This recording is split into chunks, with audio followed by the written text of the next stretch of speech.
శోభ Telugu TV న్యూస్కి స్వాగతం. స్వచ్ఛ రథంని ప్రారంభించిన మంత్రి ఎన్ఎండి ఫరూక్, జిల్లా కలెక్టర్ రాజకుమారి.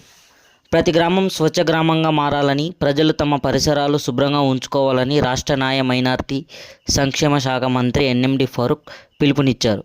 శనివారం నంద్యాల మండలం కానాల గ్రామంలో నేడు స్వచ్ఛ రథం చెత్త సేకరణ వాహనం ప్రారంభోత్సవ కార్యక్రమం ఘనంగా నిర్వహించారు.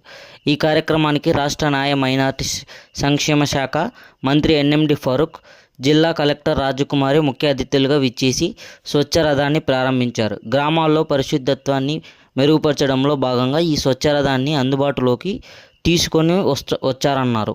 ఈ సందర్భంగా మంత్రి ఎన్ఎండి ఫరూక్ మాట్లాడుతూ, ప్రతి గ్రామం స్వచ్ఛ గ్రామంగా మారాలని, ప్రజలు తమ ఇంటి పరిసరాలు శుభ్రంగా ఉంచుకోవాలని పిలుపునిచ్చారు. ప్రజల ఆరోగ్యం, స్వచ్ఛమైన వాతావరణం ప్రభుత్వ ప్రధాన లక్ష్యమని తెలిపారు. గ్రామాల్లో మౌలిక సదుపాయాల కల్పనతో పాటు పరిశుభ్రత పరిరక్షణలో ప్రభుత్వం ఎల్లప్పుడూ ముందుంటుందని అన్నారు.